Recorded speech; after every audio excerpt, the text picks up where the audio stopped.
വയനാട്ടിലെ തെരഞ്ഞെടുപ്പ് പ്രചാരണത്തിൽ സുൽത്താൻ ബത്തേരിയുടെ പേര് മാറ്റം ചർച്ചയാക്കി ബി.ജെ.പി. സുൽത്താൻ ബത്തേരിയുടെ പേര് ഗണപതി വട്ടം എന്ന് മാറ്റണം എന്നാണ് എൻ.ഡി.എ സ്ഥാനാർത്ഥി കെ സുരേന്ദ്രന്റെ വാദം. സുൽത്താൻ ബത്തേരി എന്ന പേര് അധിനിവേശത്തിന്റെ ഭാഗമായി വന്നതാണെന്ന് കെ സുരേന്ദ്രൻ പറയുന്നു. അതിലെന്താണ് ഒരു പുതിയ കാര്യമല്ലെന്ന്. ടിപ്പു സുൽത്താൻ വരുന്നതിന് മുമ്പ് അവിടെ സ്ഥലം ഉണ്ടായിരുന്നില്ലേ? ടിപ്പു സുൽത്താൻ വരുന്നതിന് വേണ്ടി അവിടെ ആ ക്ഷേത്രം ഉണ്ടായിരുന്നില്ലേ? ടിപ്പു സുൽത്താൻ വരുന്നതിന് മുമ്പ് ആക്രമിക്കുന്നതിന് മുമ്പ് അവിടുത്തെ ജനങ്ങളുണ്ടായിരുന്നില്ലേ? ആ സ്ഥലത്തിനൊരു പേരുണ്ടായിരുന്നില്ലേ? എന്താണ് ടിപ്പു സുൽത്താന് അവിടെ വയനാട്ടുകാർക്ക് പ്രാധാന്യം? ആ സ്ഥലത്തിൻ്റെ പേര് ഗണപതി വട്ടം എന്നായിരുന്നു. അതേ ഞാൻ പറഞ്ഞുള്ളൂ. എന്തിനാണ് UDF-ഉം LDF-ഉം ടിപ്പു സുൽത്താൻ്റെ പിന്നാലെ പോകുന്നത്? ടിപ്പു സുൽത്താൻ മലയാളികൾക്ക് കേരളീയർക്ക് വേണ്ടപ്പെട്ട ആളാണോ? സുൽത്താൻ ബത്തേരിയുടെ പേര് മാറ്റുമെന്ന് പറയുന്ന കെ സുരേന്ദ്രന് വയനാട്ടിൽ 1 ലക്ഷം വോട്ട് പോലും കിട്ടില്ല എന്ന് ടി സിദ്ദിഖ് MLA പരിഹസിച്ചു. ചരിത്രത്തെ അപനിർമ്മിക്കാനുള്ള സംഘപരിവാർ അജണ്ട വയനാട്ടിൽ വിലപ്പോവില്ല എന്നും ടി സിദ്ദിഖ് പറഞ്ഞു. സുരേന്ദ്രൻ ഈ തെരഞ്ഞെടുപ്പിൽ 3-ാം സ്ഥാനത്താണ്. അദ്ദേഹം 1 ലക്ഷം വോട്ട് പോലും തയ്ക്കുമോ എന്നുള്ളത് പോലും നിങ്ങൾക്ക് ഒരു സംശയം വേണ്ട. അതുപോലും തയ്ക്കാൻ പറ്റില്ല. കഴിഞ്ഞ തവണത്തേക്കാൾ ക്ഷീണമായിരിക്കും NDAയുടെ സ്ഥിതി. വയനാട് വെറുപ്പിന്റെ കമ്പോളമല്ല, വയനാട് സ്നേഹത്തിന്റെ കമ്പോളമാണ്. വിഭാഗീയതയുടെ അപകടത്തിന്റെ വിത്ത് ഈ മണ്ണിൽ ഒരു ചെറിയ അംശം പോലും ഉണ്ടാക്കാൻ സുരേന്ദ്രനല്ല, അദ്ദേഹത്തിന്റെ വലിയ മുതലാളി മോഡി പോലും ശ്രമിച്ചാൽ ഈ മണ്ണിൽ നടക്കില്ല. ഹിസ്റ്ററിയിൽ അവർ ഒരുപാട് മാറ്റങ്ങൾ കൊണ്ടുവരാൻ ശ്രമം നടത്തിയിട്ടുണ്ട്, ചിലത് അവർ കൊണ്ടുവന്നിട്ടുണ്ട്. പക്ഷെ ആ ഏർപ്പാട്, ആ പരിപ്പ് വയനാടിന്റെ ചട്ടിയിൽ വേവുന്ന പരിപ്പല്ല. ഇവിടുത്തെ ജനം അതിനെ പുച്ഛിച്ചു തള്ളുകയാണ്.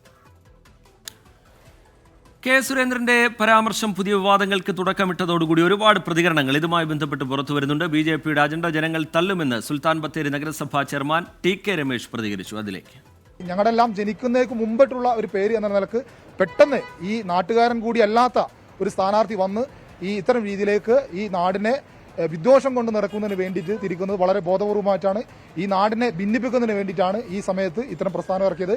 ഇത്തരം പ്രസ്താവനകൾ കേരളത്തിലെ ഇടതുപക്ഷത്തെയും അതുപോലെ തന്നെ ഈ കേരളത്തെ ജനാധിപത്യത്തെയും തകർക്കുന്നതിന് വേണ്ടിയിട്ടാണ് ഇത്തരം പ്രസ്താവന ഇറക്കുന്നത്. ഇത് ജനങ്ങൾ തള്ളിക്കളയും, ഇത് ബത്തേരിക്കാർ തള്ളിക്കളയും എന്നാണ് എനിക്ക് പറയാനുള്ളത്. സുർജിത്ത് അയ്യപ്പത്തി ചേരുന്നുണ്ട് വിവരങ്ങളുമായി വയനാട്ടിൽ നിന്ന്. സുർജിത്ത്, സുൽത്താൻ ബത്തേരി എന്ന പേര് അധിനിവേശത്തിന്റെ ഭാഗമായിട്ട് വന്നതാണെന്നും ഇപ്പോഴും അതും പേര് നടക്കേണ്ട കാര്യമില്ല എന്നും ഒക്കെ കെ സുരേന്ദ്രൻ വിശദീകരിക്കുന്നുണ്ട്. എന്താണ് അദ്ദേഹം ഇതുമായി ബന്ധപ്പെട്ട് പറയുന്നത്? പുതിയൊരു വിവാദത്തിന് ബി.ജെ.പി തുടക്കമിട്ട് കഴിഞ്ഞിരിക്കുന്നു. അത് പ്രചാരണ രംഗത്തും സജീവമായി നിഴലിക്കുന്നുവെന്ന് മനസ്സിലാക്കുന്നു. സുർജിത്ത്, വിവരങ്ങൾ എന്താണ് സുർജിത്ത്? എന്തായാലും വലിയ രീതിയിലുള്ള വിവാദത്തിലേക്ക് ഇത് വഴിതെളിച്ച് കഴിഞ്ഞിരിക്കുന്നു. അത് ഗണപതി വട്ടം എന്നുള്ള പേരായിരുന്നു നേരത്തെ സുൽത്താൻ ബത്തേരിക്ക് മുമ്പുണ്ടായിരുന്നത്. ആ പേര് തിരിച്ചു കൊണ്ടുവരും എന്നുള്ള വാദമാണ് സുരേന്ദ്രൻ ഉയർത്തുന്നത്. ഇതിനായി ചില പരാമർശങ്ങൾ അദ്ദേഹം നടത്തുന്നുണ്ട്.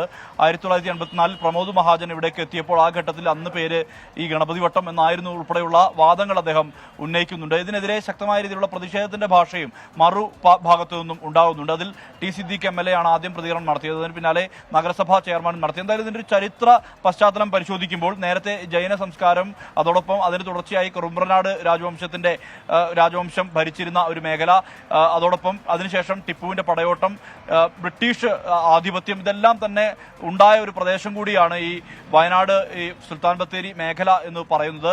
നേരത്തെ ഈ ഇതിന്റെ പേര് ഹെന്നരഡു ബീതി എന്നായിരുന്നു. ഹെന്നരഡു ബീതി എന്ന് പറയുമ്പോൾ 12 വീതി എന്നുള്ള തരത്തിൽ അത്തരത്തിലാണ് അറിയപ്പെട്ടിരുന്നത്. അതായത് കന്നഡ ഭാഷയാണത്. അങ്ങനെ ജൈന സംസ്കാരത്തിന് തുടർച്ചയായാണ് ആ പേരുണ്ടായിരുന്നത്. അതിനുശേഷം ഈ നാടിന്റെ പേര് കുറുമ്പനാട് രാജഭരണകാലത്ത് ഇതിന്റെ പേരുണ്ടായിരുന്നത് പാറയ്ക്ക് മീതൽ എന്ന് പറയുന്ന ഒരു പേരായിരുന്നു. ഇതിനുശേഷം ഈ ഒരു ഗണപതി ക്ഷേത്രം ഇവിടെയുണ്ട്.